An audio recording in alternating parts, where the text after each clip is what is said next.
House Republican leadership this week utilized a unique tactic to demand a vote on the Born Alive Abortion Survivors Protection Act, bypassing Speaker Nancy Pelosi.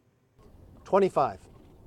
25's the number of times we have asked on the floor in the chamber to save children who are born alive and survive an abortion.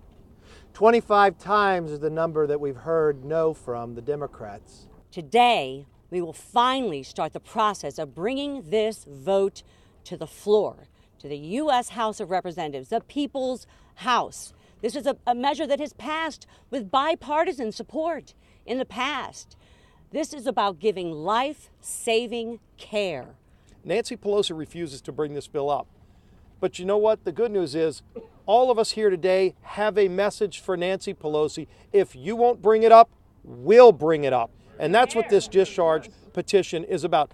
House Minority Whip Steve Scalise filed a discharge petition on the Born Alive bill following a Capitol Hill press conference this week. A discharge petition allows a simple majority of the House to force a floor vote on a bill, bypassing Speaker Nancy Pelosi and House Democrats who have blocked a vote on the Born Alive bill more than 25 times now. Every Republican House member and 21 Democrats must sign the discharge petition for it to be successful. Pro-Life Caucus Chair Chris Smith tells us why his Democratic colleagues should support the bill. So this is very pro-child, pro-woman, human rights legislation that needs to be enacted. So we reach across and say, read the bill, look at the facts, which are alarming and I think heartbreaking. The Born Alive bill would require medical professionals provide a newborn who survives a botched abortion appropriate medical care. Abortion survivor Claire Colwell was one of 3 abortion survivors present at the Born Alive press conference. She tells us her message to lawmakers considering the bill. I mean, I would ask them, what about me and what about my humanity is less deserving of medical care and of life than someone like you, someone like them? After the press conference, House Minority Whip Steve Scalise led a group of pro-life lawmakers to the House floor to file and sign the discharge petition. The chair of the U.S. Bishops' Pro-Life Committee, Archbishop Joseph Naumann, responded, saying in part, "Our nation is better than infanticide. Babies born alive during the process of abortion deserve the same care and medical assistance as any other newborn." Joining us now is the man leading the charge on the discharge petition, House Minority Whip Steve Scalise of Louisiana. Congressman, thank you for your time. Catherine, good to be with you. First off, can you walk us through how a discharge petition works and the strategy you're using to get a vote on the Born Alive bill? Sure. In the case of a bill like this, the Born Alive Act, where Nancy Pelosi refuses to allow this bill to come up for a floor vote, there is a procedure called the discharge petition. And what it does is gives you an ability to file this resolution, which I've now done, and then you start collecting signatures from other members of Congress. And if 218 members of Congress sign the discharge petition, then that bill automatically comes up for a vote, bypassing Nancy Pelosi in this case, and bringing the bill up even though the leadership doesn't want it to come up. To critics who say this bill still doesn't have a chance of passing and this effort is simply an attempt to rally the base, what is your response? My response is, right now in many states across the country, it's legal to kill a baby when it's born alive outside the womb. The fact that we need an act of Congress to stop that from happening shocks a lot of people, including myself, who would think, how is that even legal? And yet you've seen in states like New York, they allow this to happen. Unfortunately, so many Democrats here in Washington are so out of touch with people around the country that they want to defend that practice. They want to allow babies to still be killed. And shame on anybody who doesn't stand up for the lives of babies born alive outside the womb, who's willing to let those babies be murdered. It's not even abortion anymore. It's actual murder outside the womb of a baby that is alive, that survived maybe an abortion attempt. And so this is why it's so important that we battle. You know, you come up here not to do the easy things, but to do the hard things. Frankly, this should be easy. This should be something every member of Congress supports, the Born Alive Act. But unfortunately, Pelosi's made it very partisan. And if that's the case, then it's even more important that we fight for those innocent lives. And people all across the country, I think, are outraged when they are finding out now that this is legal in America, and it shouldn't be. This discharge petition comes after House Democrats have blocked a floor vote on the Born Alive bill more than 20 times. What do you make of the Democrats' refusal to vote on this bill? I think they're making a huge mistake. I think it shows that Nancy Pelosi is incredibly out of touch with the country. And look, this issue transcends politics. It transcends the abortion debate. Republicans and Democrats alike, in polling that you've seen, overwhelmingly support the Born Alive Act and think it's immoral to allow the baby to be murdered once it's born alive outside the womb. In fact, even a majority of pro-choice Americans think that this is not part of abortion and that those babies should be protected. So if Nancy Pelosi wants to keep blocking this bill, we've got this one tool, the discharge petition, to go around her. And frankly, to bring it straight to the American people, because we're already over 150 signatures. And as we get closer to 218, people are going to be looking at this list and going, wait a minute, why isn't my member of Congress on the list? And I think they're going to be hearing from their constituents. And I would encourage anybody, take a look, go to republicanwhip.gov and see if your member of Congress is not on that list for the discharge petition for the Born Alive Act. Call them, pick up the phone and call and tell them you want to see them on that discharge petition. You want to see them stand up for the lives of babies who are born alive outside the womb. To that point, do you have any message specifically for your Democratic colleagues considering this petition? You need 21 Democrats to sign the discharge petition. I do, and you know, there's at least 21 members on the Democrat side who have said they're pro-life. And if you claim to be pro-life, you can't go back home and say you're pro-life if you don't sign this discharge petition. It's that simple. All of the major groups that support life around the country are staking this as a rallying cry and saying, here's an opportunity for people to stand up for the most innocent and vulnerable among us. And if you're not willing to sign this discharge petition to say that if a baby is born alive outside the womb, that baby can't be murdered. That should be the easiest thing you do as a member of Congress.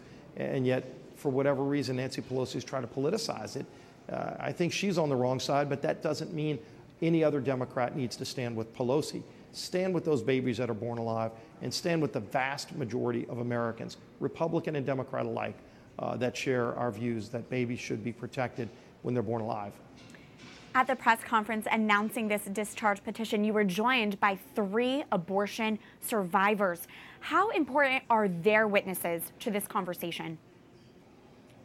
Wow, how incredibly moving it was earlier this week to see those testimonials. And I applaud the survivors of abortion who have come forward, those that were there at our press conference, and all around the country, because I think it's a side of the abortion debate that so many people don't see, that there are people that survive an abortion.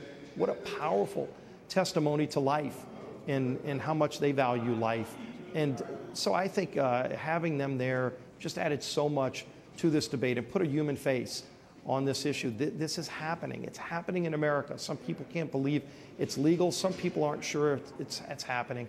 So to see people who survived an abortion attempt, who are alive and love life and celebrate life and want to stand up for others who might be like them so that they can have life as well. And finally, Congressman, when the Senate voted on the Born Alive bill earlier this year, 10 senators who identify as Catholic voted against this ban on infanticide. As a Catholic yourself, how does your faith shape your view on this specific pro-life bill? Well, my Catholic faith is strongly tied to who I am. I mean, these are our values, and you ought to fight for the values that you believe in. And frankly, I think these are the same Judeo-Christian values that our country was founded upon. One nation under God, and that our rights were given to us not through lawmakers, but through God. And look, the first of all the values that we have, and every American should have the ability to pursue life, liberty, and happiness. And the first of those is life. So it's part of who I am, and hopefully others can look inside themselves and see that same set of values that they should be able to represent here as members of Congress. House Minority Whip Steve Scalise, thank you for your leadership and thank you for your time. Thank you.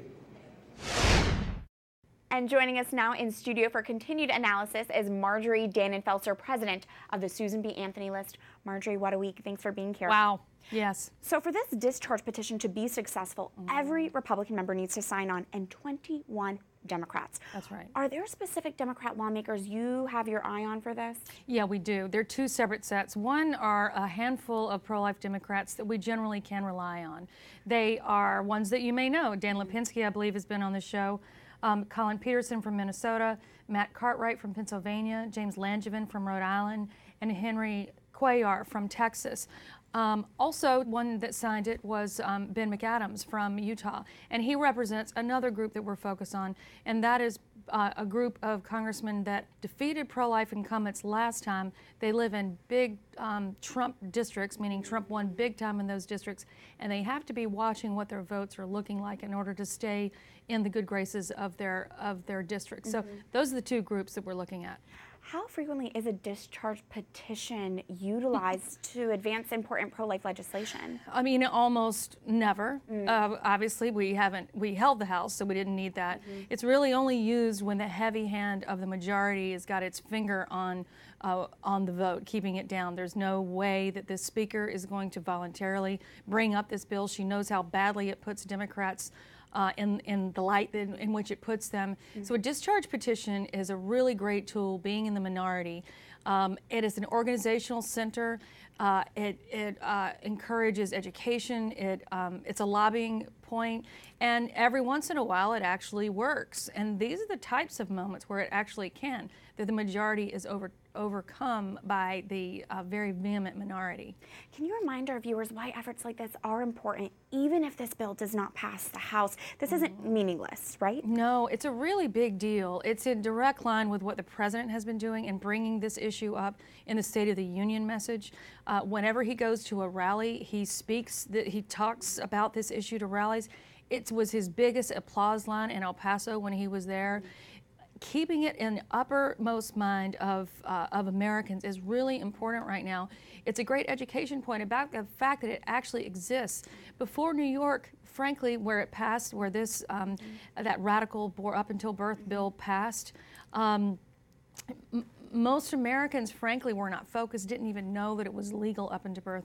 Now you've got 70% of Democrats saying that they are for the Born Alive protection bill. Incredible. So this is a real sea change, and the more this petition effort continues, the more it keeps it top of mind in the minds of Americans right now. Speaking of which, there's more than a year and a half between now and the 2020 presidential election. Do you think the Born Alive bill will remain a key issue? I do think so, because it's like many issues that have really gotten to be top level, there's a tennis ball effect from it's a big deal on the federal level, and that encourages a lot of state activity, and it goes back to the state level. So it's going back and forth on the state level, on the federal level, staying high in the mind of the national conversation. Every single time a state like New York and Vermont and Rhode Island and Illinois pass a abortion up until birth bill, this comes up again. The left is keeping this high in the mind of the nation, and then pro-lifers are keeping it high in the mind by trying to pass bills to prevent such late-term bills from passing. So important. And finally, Marjorie, while we have you, we are about to share our one-on-one interview with Secretary of State Mike Pompeo to our viewers. Can you speak to his pro-life leadership within the State Department? I can. He and I have been friends since he was in the House. I remember trying to convince him to run for the U.S. Senate when he was thinking of, maybe doing that, when he was thinking of maybe the Kansas Senate, but no, obviously God had different plans for him. He is a very, very strong Christian.